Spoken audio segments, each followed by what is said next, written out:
Welcome to Talk Cosmos, the show where Sue Rose Minahan and her panel of guests bring you insightful conversations to awaken consciousness for soul growth. Come journey with us through astrology's energetic cycles and get ready to understand your path in the cosmic roots of the stars.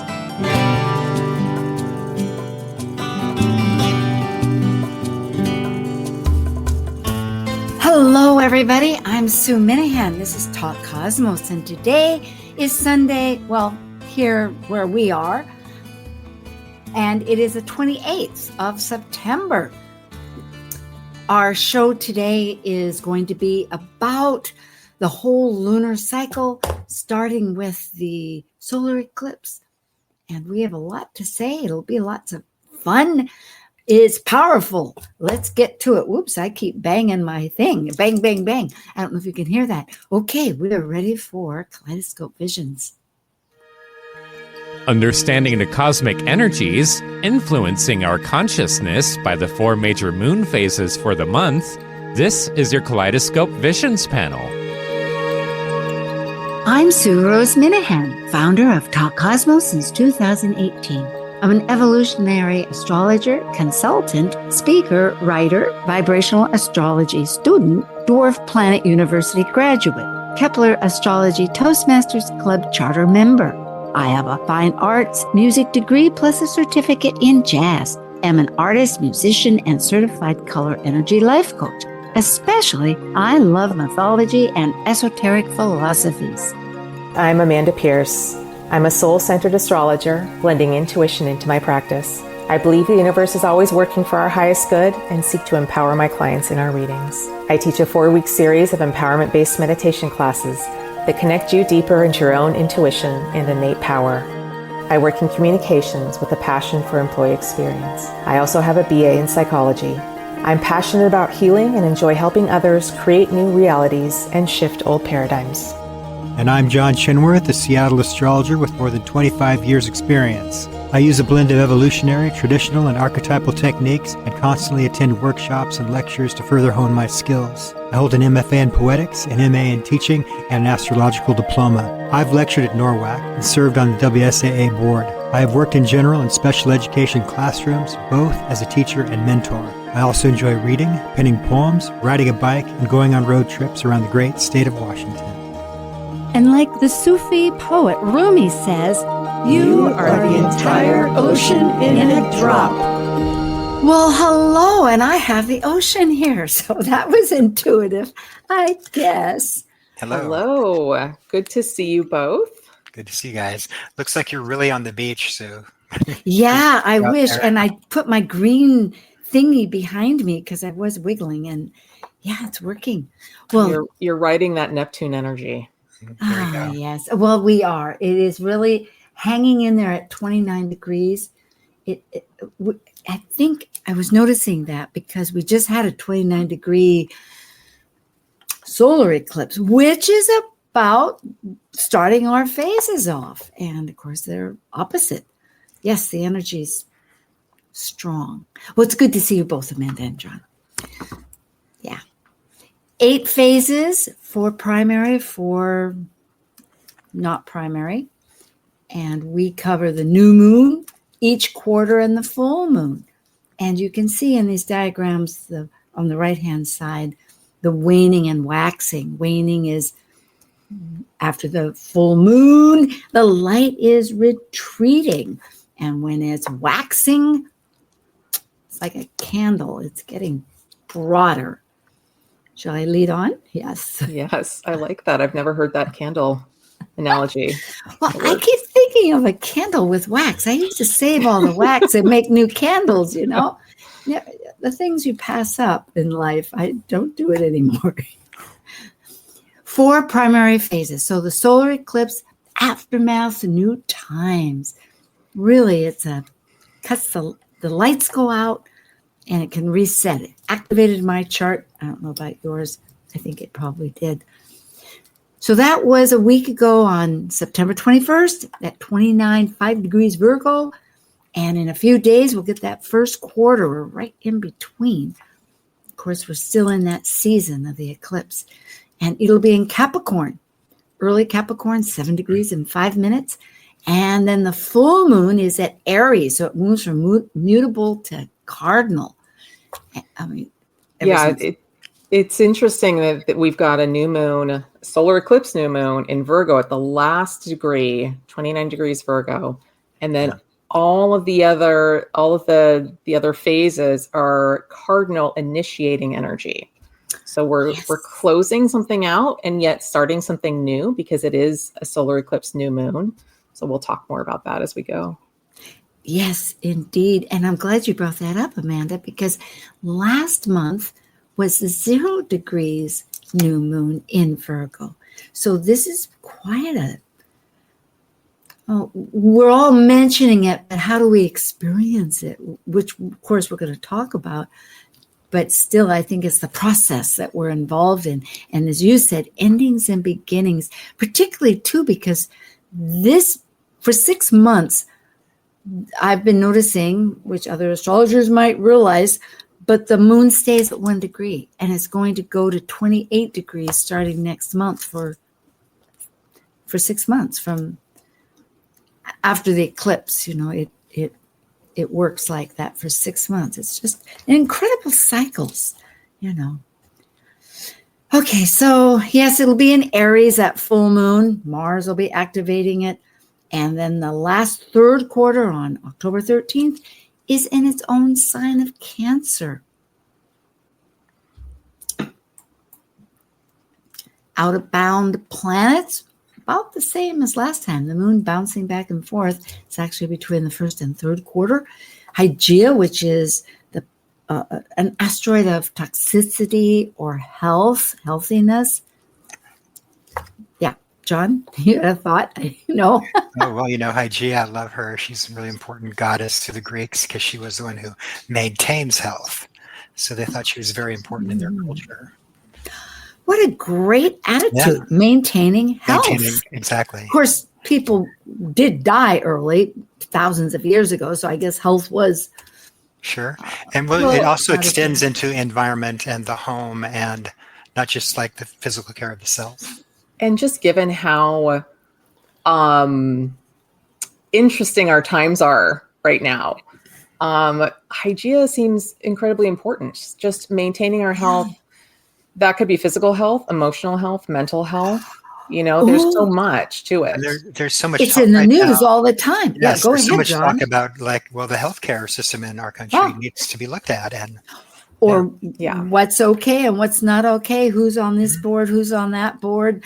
You're right. Panels of doctors are being mentioned frequently. We may not be listening to we're listening to quite a few doctors. If you listen to the I actually went to a new doctor this week. And, you fill out the intake form and they ask, okay, where are you on levels of stress and anxiety? And, I ticked off a couple boxes and she looked at it and she's like, oh yeah, this is just normal across the board because everybody's feeling it right now. So if we can tap into that healing aspect of Hygeia for ourselves, it's going to help smooth things out a lot. Yes. And we will find out what sign she is in. I should know that. I've been doing so many different charts. It's not Scorpio. No, Hygeia just moved into Cancer and it will be in Cancer for the next 5.5 years. So it's about embodying and feeling the health and really tuning to. I think it being in Cancer with Jupiter in Cancer, there's a lot of potential to really, really start feeling stuff that we need to. This is extraordinary because how we feel is what we manifest, and getting to our pure emotional state is something that's become more evident. I'm giving a talk about the importance of aligning to your emotions, knowing your values, because that's how we promote going forward. Woo! 5 years. Thank you, Amanda. Okay. And Pluto. Pluto is out of bounds. I was born with it, but most people these days haven't experienced it. And these are things that it's subtle, but maybe it's not subtle. I think it's really intense. I have been feeling that intensity, that Pluto out of bounds. Like Pluto is intense already. And this just kind of breaks down the limitations of it. So it can get even more intense. I've been kind of pulled to deep thinker to go into deeper thought about things. And I have a sense that might be Pluto saying, are you sure that's all you can think about that subject? Is there more you can learn about it, right? Or to get to the bottom of information or what's happening. I just got chills with you saying that. That totally resonates. That makes sense. Yeah. And I know I often relate very well with a certain number of Scorpio people. With all my other signs, I've wondered how, well, there's various ways that you can figure out how you do or don't. But yes, that out of bounds Pluto, I think, gives a certain depth of wanting to know why. I can remember asking my mother when I was a little girl, why? And she kept responding, but I kept digging, thinking, well, we're going to get to the bottom of this. Finally, she gave up. It's like, I've had it, kid. Probably a really good time for detective work. And investigating. I mean? Yeah, exactly. Researching. Sure. Well, it's ongoing. It was last month, and we're still into it. The month before that with Igea, I know. Retrograde, we're also in that season. Uranus and Chiron just joined the team. And so everybody's retro. Except for Jupiter. Yep. Right. That means they're all wearing retro sunglasses and bell bottoms. Just kidding. Is that pink or yellow? I don't know. Well, the solar eclipse is essentially when Earth is blocking, when the moon is blocking the light from the sun.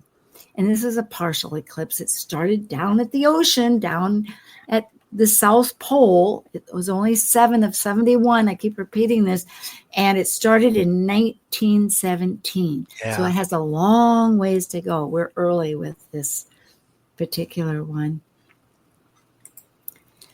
And a little bit of graphics to show you that's the partial. And it was interesting. I asked to part the new paths, and AI came up with this one.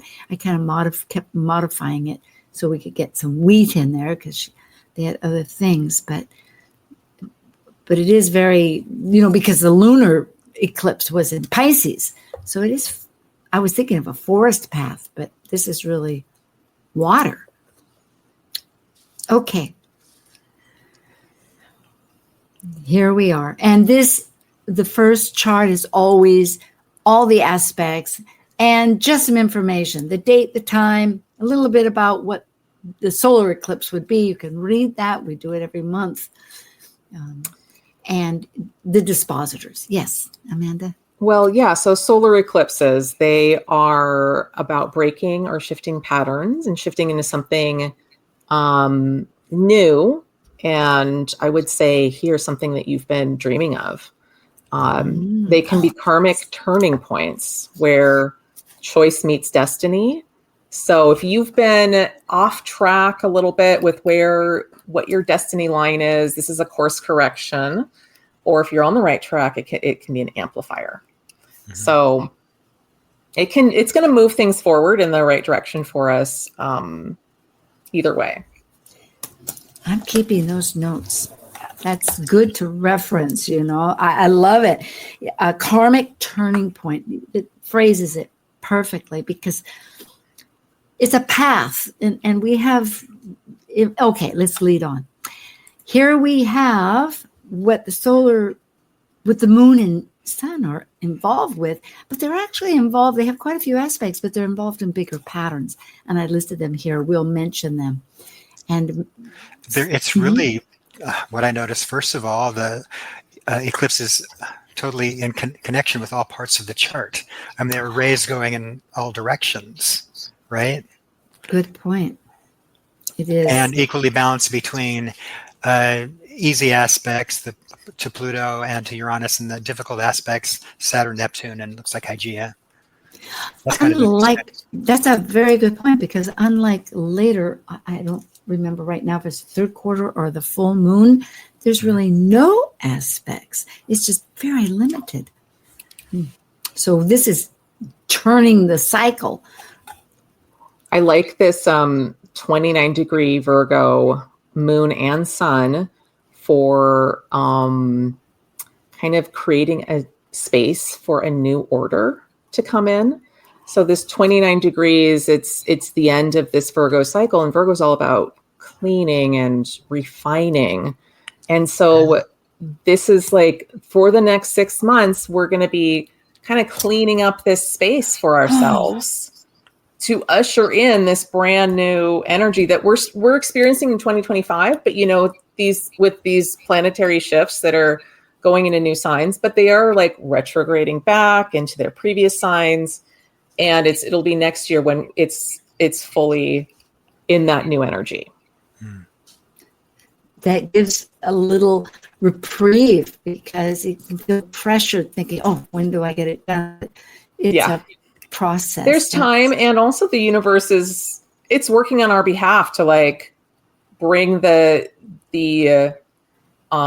experiences and the people that we need in order to start shifting into. Oh, goody. I think that it's on the 29th degree, that critical degree, and often things that fall in those degrees are a sign of urgency, because this is the last time it's going to be there for a while. So like really taking care of things and making sure you understand the energies that are happening before you move forward. Yeah, particularly because Neptune is still going to be opposing that degree. Yeah. We do have a Yod, and again, that's a focal point planet that is not compatible with the elements or the modality, you know, of two planets in a sextile. You can read about that. And this particular one is with Mars at 29 degrees Libra as the focal point. Sextile with those that are ongoing for a long time, with Saturn, Neptune, that will get back together. They're both going retrograde now, and then they go ahead, and Uranus. So, yeah, a lot of pressure to take forward steps. That's what this feels like to me with that that Mars art. Now, is it Mars that? It is Mars. It's not Haumea that's in that. No, well, they're both actually, because look at the 0 degrees and 1 degrees. So Uranus is exact Haumea, but Neptune is approaching, you know, Mars and Neptune are getting together. So it's very within a degree at best. So it's definitely, yes, they're all a rebirth of our spiritual awareness of the moment and acting to it. I always think that's the best, the highest elevation that we can aspire to, because if we have structures breaking down, it's like, what do we have? We have spirit and the greater cosmos. So it's that language. All these in conjuncts also, they speak to, adjustment and working with something that may not be fully resolved and being open to other options, and also the processes that other people are going through, especially at this time. Yeah. So this is very poignant, all these lines, I think.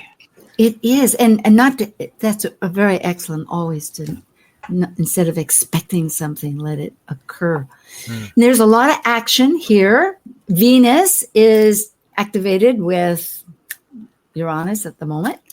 And Mars is, in addition to being in that Yod, it's also square Pluto. Yes. And so there is, there can be some fear stepping into our own power fully, not wanting to rock the boat. And I think also Mars is opposite Chiron in Aries. And so there is that, like, there is a little bit of discomfort around stepping fully into our authentic selves. But a lot of potential to heal that in this month. And that will play out in the other phases as well. So, but we're going to start feeling it. We're going to start feeling it at this eclipse point. Yes, since it is an eclipse, yes, the energy just lingers on. It's very interesting that Mars, for your drive and your actions, is looking at what are my values with Venus, who is quite discerning, trying to choose, okay, let's just get rid of the clutter, as we've said, and clear, see how we can organize. Venus is... Oh, go ahead. Mm-hmm. Okay, I'll say one thing, John, then let you go. Venus is like you said, Sue, the ruler of Mars here, it's also in a mutual reception with Mercury, which means that Mercury is the ruler of Venus and Venus is the ruler of Mercury. So their energies kind of loop back and forth with each other. Mercury is also the ruler of this eclipse because it's in Virgo, its own sign. And so Venus is already playing into this eclipse energy pretty strongly. And we'll see as the month goes, like Venus is a big player here, especially when we get to that third quarter moon. So looking at our values, looking at our relationships. Yes. Deeply, yes. Venus and Virgo, it's like what needs to shift and possibly be let go. It depends, you know? Yeah. So we're starting to look at that with this eclipse energy. I always pick up with Mars, Chiron, a wounded warrior kind of aspect, but I'm also thinking, are we willing to stand up for the right thing at this time? And I'm thinking of Venus as a avatar of diplomacy. So, and we're seeing things happen. Like, well, do we stand up and say, "Hey, that's not right"? So I wonder. Chiron as well, healing the collective as well. Yes, identifying that they're exactly. How do we alchemize? How do we use that to help each other and to strengthen? There's a kite. That's another pattern. There's a flowing energy and it has a focal point. We're going to keep moving here. And that is quite strong. Again, there's a couple of focal points. And didn't you say, Amanda, about relationships? And well, yes, John, Amanda? Yeah, Venus, I mean, we talked about Venus being prominent this month, and Juno here is another relationship energy. And so it's Juno is opposite Uranus and square, sorry, I'm having a hard time seeing it's still square Venus. So what are the soul contracts that we've made in our relationships that potentially need to shift for us? Yes, there's so much dynamics here that are connecting. So there's lots of energy happening that's connecting. I think we'll go to the first quarter. We have 5 minutes. John, did you have an urgent? Okay. It's all good. Okay. The first quarter moon that we're just bridging towards, it's going to be on the 29th of September. And it's at 7 degrees, 5 minutes. Capricorn is ruled by Saturn in Pisces, which is retrograde. It's still going back, as you had said, retracing all of this energy that had been in for 2.5 years, but it's going to stay. Well, Saturn's not going to stay at that degree. It's moving pretty quick. It's Neptune that's staying at 29 degrees. So anyway, first off, we have another yod. It's that adjustment energy that we've been talking about. Again, Mars is still the ruler in this. It's not giving up. There's a lot of rebirth in the process. Yeah, with Haumea there, it's Haumea is about creation and the death rebirth cycle, and with Mars and Haumea connected, there is potential for this to be pretty explosive or destructive, even destructive in the sense that it's got to be like ripped down in order for the creation. Yeah, it is. Opportunity here with this yod is, so Mars is like, tear it up, war, then you have man, no, create the new thing. And then there's Uranus, well, let's create the new idea and the new world. And Saturn, Neptune, build the dream. Yes, it's like with the old way may not be working anymore, and it's time to make a shift. It is. We do need to realize, as people have said, a renaissance is ahead. But that isn't all roses for everybody. It's making the best, the most creative sense. The world wants us to be creative. Yeah. And there's a lot of action here with so many this is still the quarter moon, the Capricorn. So it's trying to figure out the rules but it's not really, is it? Because Saturn's in Pisces and Neptune's right next to it. So it's a lot of going forward. I'm saying that because of Mars and Aries, but I think we've... Grand squares they can be high tension aspects. And it's always good to remember to stay as disciplined as possible and be as self-aware as possible. It's really kind of forcing us into action. So this first quarter is all about action, and this is going to get us going if there's anywhere we're stalled out. And starting to use all that goddess energy, Moon, Ceres, and Hygeia. That's just kind of lovely to me. So there's a softer angle on how to take action rather than barging all over everybody, right? Well, there is, however, it has a lot to do about strategy. Pallas is a lot about strategy, and Mars and Pluto. Oh, Mars Pallas. She's really realizing that we need to make a big shift, such as we've been talking about. And in Eris with Chiron, that's inclusivity. So these shifts have to be inclusive because people are feeling exclusive. It's always the dynamic, it seems like. And with Ceres in Aries, I think what we're looking to address is a deep sense of loss of our authentic selves and not being able to show up fully in the role as ourselves. And what are we going to reclaim?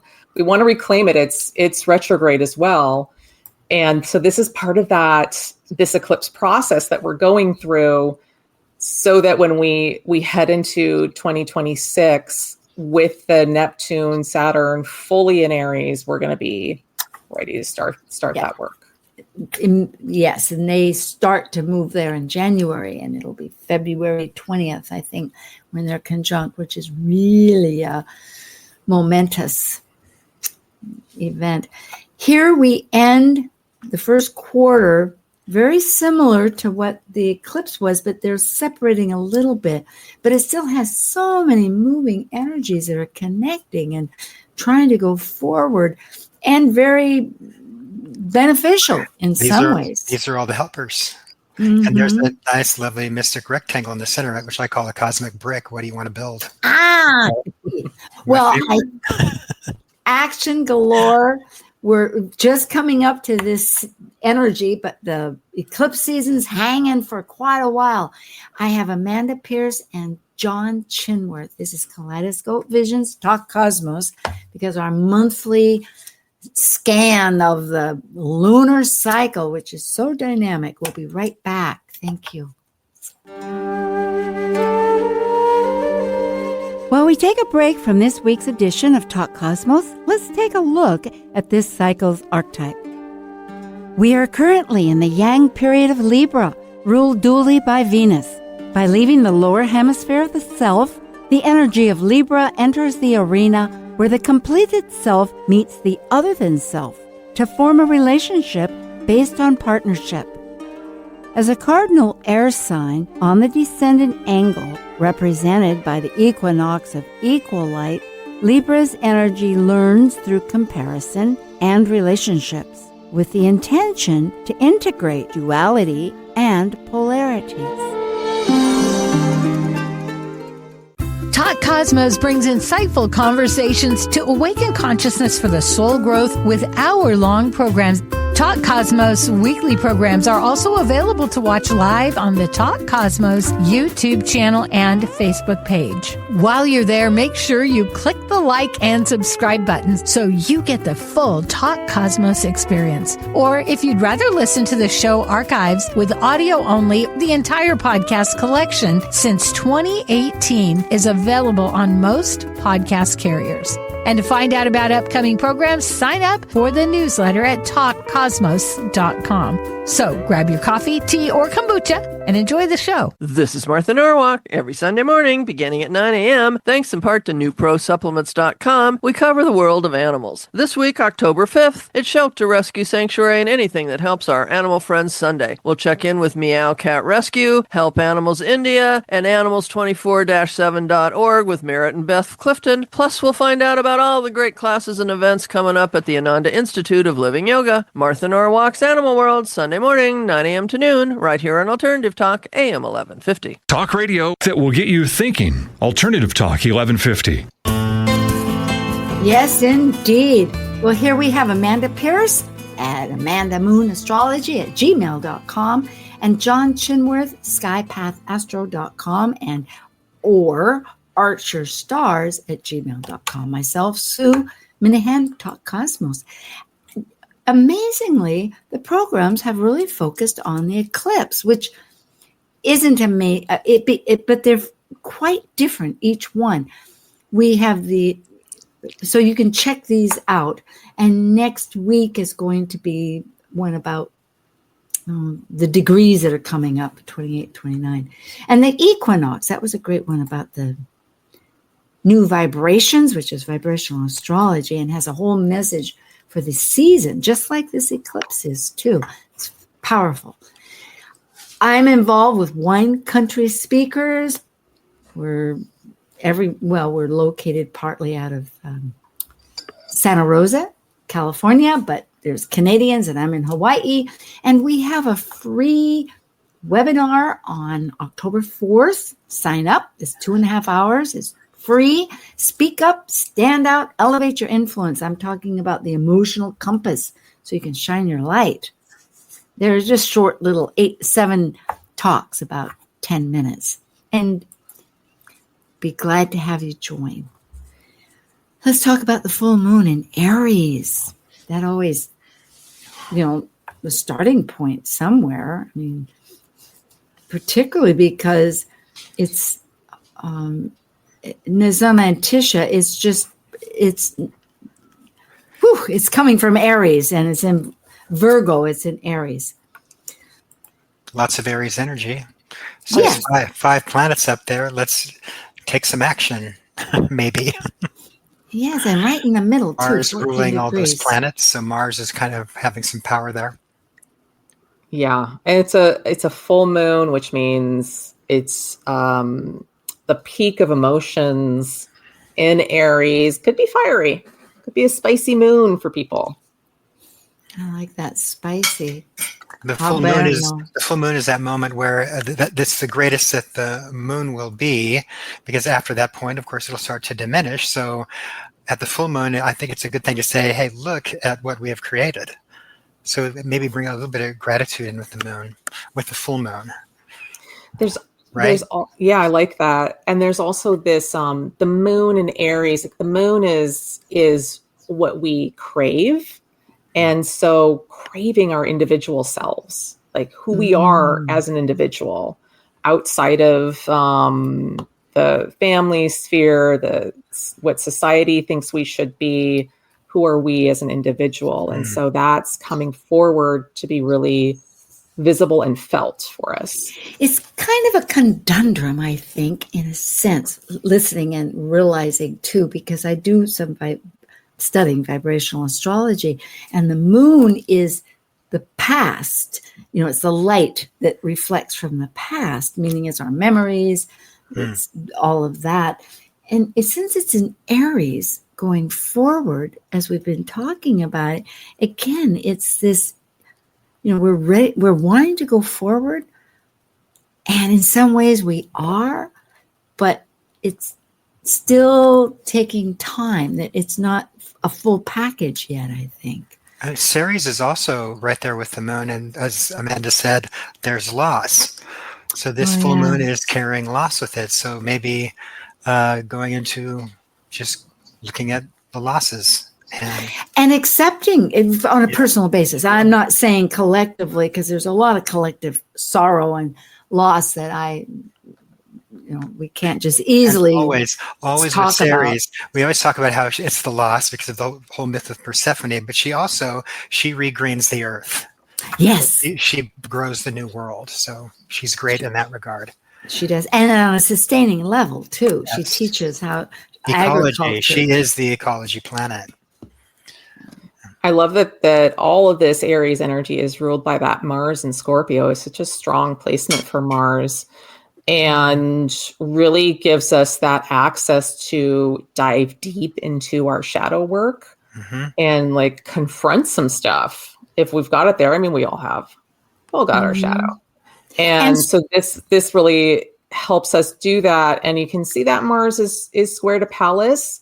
I like that for preventing us from going like too much into the emotion and getting sucked into the emotion. This kind of helps us keep a little bit of healthy detachment while we do this process. Right. Yes, strategy. We have to refocus. It is a refocus. How do you manage, and particularly in that strong sign of Scorpio that really needs empowerment? What is it that we're, by releasing, is not giving us power, empowerment, to be the full self? It's going to be a big month. Yeah. Also, Venus is conjunct the South Node, and it conjunct the South Node in the previous phase as well. So 2 phases in a row, we've got Venus conjunct the South Node. So there's some dynamics here that we're really letting go of. And this can be relationships, or it can be something within ourselves, like our relationship with ourselves. What needs to shift? What Virgo pieces need to be cleaned up? Is there any negative self-talk that you need to let go of? I have been changing my mantra. I now say, I have time. I have time for my priorities, because I have 29 degrees Virgo ascendant. This went smack dab on it. If I keep thinking, I've got too much, because I do gather a lot of activities. So I agree with you on this, Amanda. It is. I also have to listen to you again say that. It's time to let go of what's negative. not serving us, like negative self-talk. Whatever habits aren't serving us, or it could be relationships that are just not serving us, or something in the relationship that isn't serving us, some type of habit that's been going on. Also, Venus conjunct the South Node, it can bring past relationships back into our lives so that we can either come back together with this person or fully release it and let it go. Does that resonate for you both? It does for me. Yeah, and also more on relationships, Juno opposite Uranus. So Juno being the goddess of marriage, right? And she's with Uranus, how are we going to look at this relationship in a new way? And they're the top of the angel wings, which is that blue cross. And angel wings to me are just the new way of thinking, like flying up to the next level up and having a look around to see how it could be. And the angel wings, Sue Tompkins, I believe. Yeah, yes. She based it on the wings of Ganymede, the youth that was taken up to heaven to be the cupbearer of the gods. Yeah. Yes. And Juno often these days is referred to as alliances. It is marriage and partnerships, but alliances and strong ones. So that helps to think about. And defending your alliances and being true to them. That's Hera Juno. Big parts of all her myths. She's like, keep your promises. Good point. Well, the third quarter, as we go through this month, now that will be a while from now. That's the 13th of October. And if today's the 28th, it's about 2 weeks away still, because we're just coming out of this eclipse still. And of course, this whole month is strongly affected by it and will ahead. But the light's decreasing.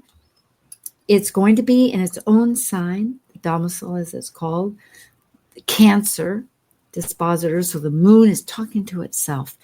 And I think and it's out of bounds. So it's like, oh my, what stories it's probably going to tell. The moon had to go on a retreat. Yeah, That went out of bounds. it is. Now, I'm trying to look at where it was. Mm.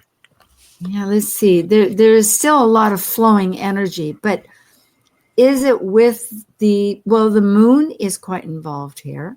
The moon is conjunct Jupiter. So it's expanding those emotions, expanding that story, and related with our past, of our daily routine and the health of life. And, It's positively tied to the nodes, which is the karmic direction. So it's being of benefit to karmically moving forward, we could say. Yeah, I like this.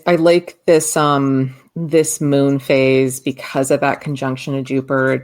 It feels really supportive, and that after having 3 phases that are really about new beginnings and initiation, this is a phase where we get to kind of soothe ourselves a little bit, because change is scary.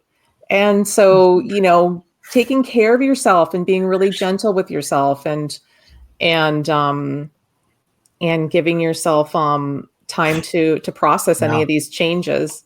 And that's, I think, really helpful as well, given that it's conjunct the North Node. That's going to help us really integrate and move it forward in our lives. It kind of has an unbelievable Sabian symbol, and it kind of harmonizes with what you said. So we would read 21 degrees Cancer, you move the moon forward the next degree, and the Sabian symbol is a famous singer proves her virtuosity. So singing your heart, right? Just being able to sing, and all the techniques are there, and you can just sing. And the emotion with that's beautiful. Yeah. And it's so primal. We think of humming like a parent to a child. It's or just working too. Singing is also, it's a really good way to get into your heart and to like drop into your heart and out of your head. So that's beautiful. Yeah. I like that. Like creating like a really heart-centered ritual for yourself so that you're tuning to that, because that's where we want to be, right? Is really in our hearts as we're moving forward and creating whatever this new thing is. If we're creating it from our hearts, then we know it's going to be good. Ooh, wow. I'm suddenly looking at this and realizing that Venus is at that 29 degrees Virgo point that we're just coming through this whole solar eclipse, because as we're talking about music, I was thinking, well, Venus has a lot to do with music, and so does Neptune, and Pisces. I just think of how supportive music is for me as an individual. I don't know if I could live without it. Yeah. Of course, you don't have to. I mean, and I don't mean to go on too much, but the birds sing, the ocean sings, there's the trees. If you have like a friend or somebody who says, hey, you've got to hear this song, I think what they're actually saying is, hey, this is what my soul feels. Because that's how much music touches people. So if they're willing to share a song that they really like, it's like, well, they're really letting you know a little bit about themselves. Yeah. Right? Yeah. Yeah, that's beautiful. I love this. Venus is at the same degree as the solar eclipse in this third quarter moon. And so this has been that journey of Venus all the way through Virgo, where it's been letting go in the previous 2 phases. And now here it is at this same point of the solar eclipse, ready to shift into that new initiation that this eclipse is bringing forward. I like your reminder that it's covered a whole path. I mean, it's little by little. And the fact that early on she was relating closely with Mercury. They were in each other's signs. So right now that's happening. So they have a lot of communication. And so we're thinking about about the plans. I mean, it's a lot of mentality, but yet she's finished the job. She's working on the job. It's not letting us. Yeah, and one other thing, it's Venus is trine Uranus here. So in the last two phases, we were all about letting go. This is about ushering in the new, and that Uranus is just, it's there to really help us see things with a new perspective. Uranus in Gemini is about thinking about things differently, and like what is out there? How can we think about something completely differently from how we've been living our lives? And how can that benefit who we are inside, our self-worth, our potential, and then have that blossom out into our relationships? Uranus is also saying in Gemini, look at all of these great ideas. There's so many things to choose from, right? And I'm thinking with Venus at 29 degrees, which happened to be the solar eclipse that we're mentioning, of course, on the 21st. On the 22nd, the sun went into the equinox, which is another powerful point at 0 degrees Libra. And at that point, which is probably the next day after this, Neptune is exactly opposite Neptune. And it makes that kite. When anything at 0 degrees Libra forms this kite, this energy, this special energy. So we have one now with the South Node, but it's going to shift over to Saturn, and from the nodes to Saturn and Neptune with Uranus, and then Venus with Venus. Meaning, I mean, really, Uranus, Pluto, Neptune, Saturn are all touching Venus in this third quarter. And so there is a lot of potential for big shifts to happen, or even new people to come in that are going to help us on this 6-month solar eclipse journey that we're on. Oh, well, let's see what the next slide says. Okay. We have here action, strong but helpful action. John. Well, again, that moon Jupiter is trying the nodes again, which is just the benefit to the journey, you know. I have nothing else to add to that, I guess. There you go. Well, it is, because it's working between it's the sun, what you can we feel are trying to include everything, and it's also the apex to Thales, right? I mean, it's like the apex point that's saying the destiny point. Hey, it's emotion still in Cancer. The Cancer, it's like the feeling emotionally what you need to do, or having an intuitive gut instinct about what needs to happen to be on your karmic journey, I guess I'm trying to think of. And out of bounds. I mean, it's still going to be, oh boy. I really like Saturn here conjunct the North Node. You know, Saturn having retrograded back into Pisces. It's like our last chance to work on these Pisces pieces for ourselves. And Saturn it wants us to do the work.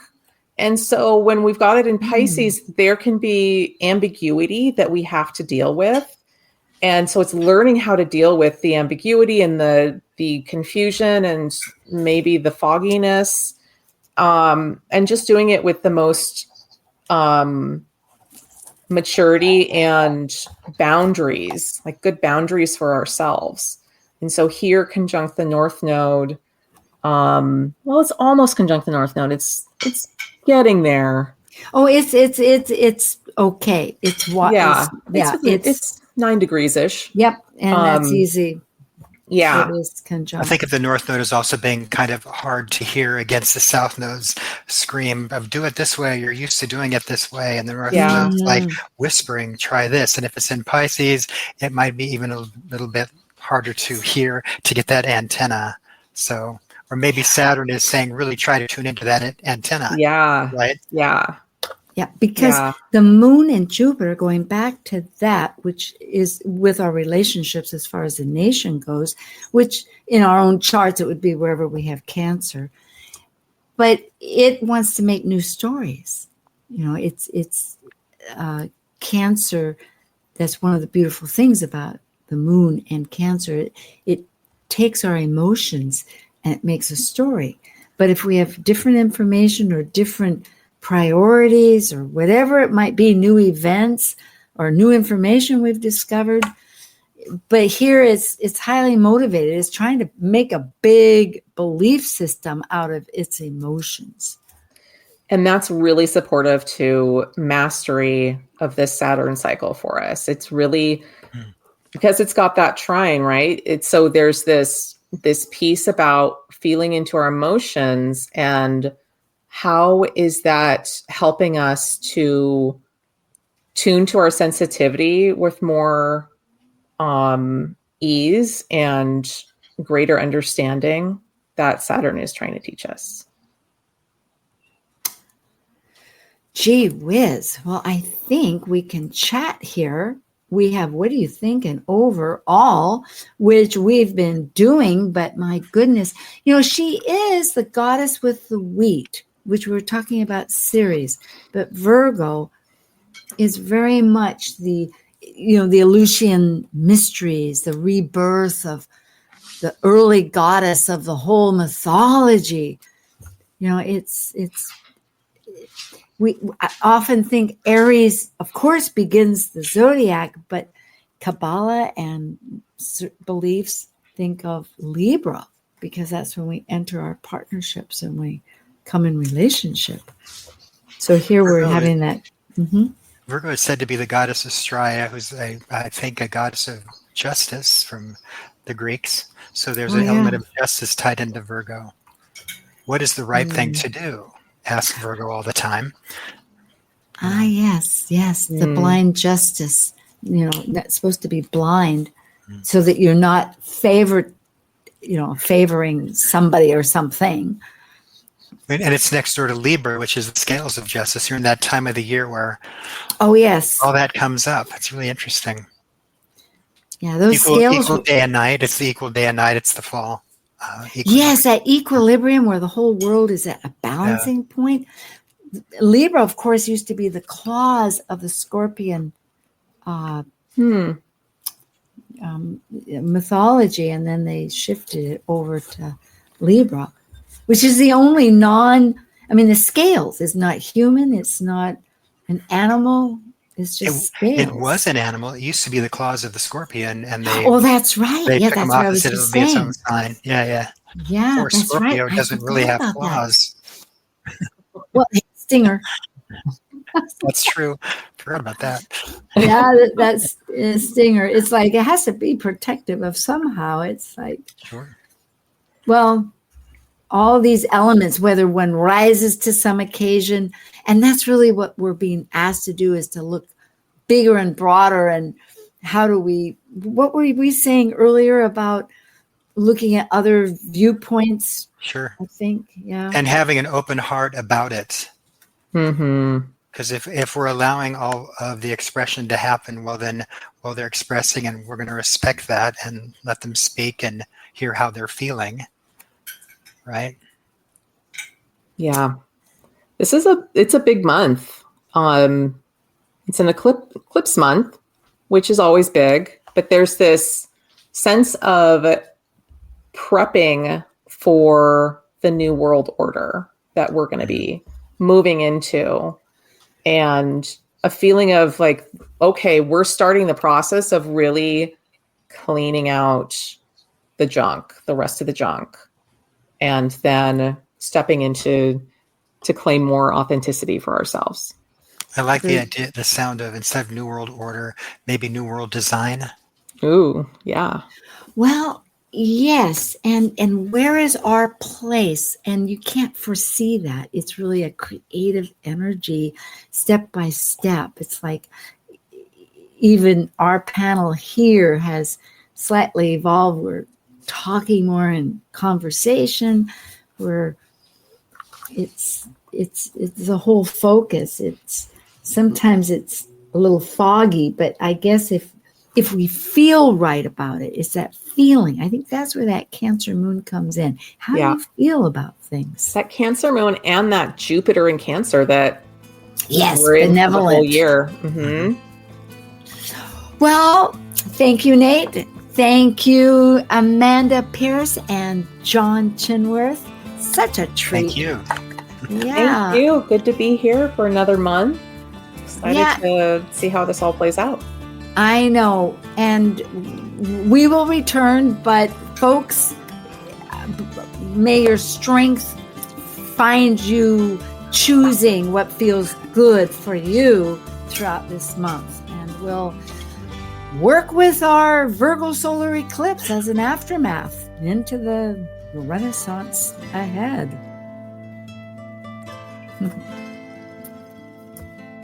Thank you. Thank you for joining an insightful conversation on Talk Cosmos, the show where Sue Rose Minahan and her panel of guests awaken consciousness by connecting soul growth patterns with astrology's energetic cycles. Be sure to tune in next week, same time, same place, to continue your journey through the roots of the cosmic pathway.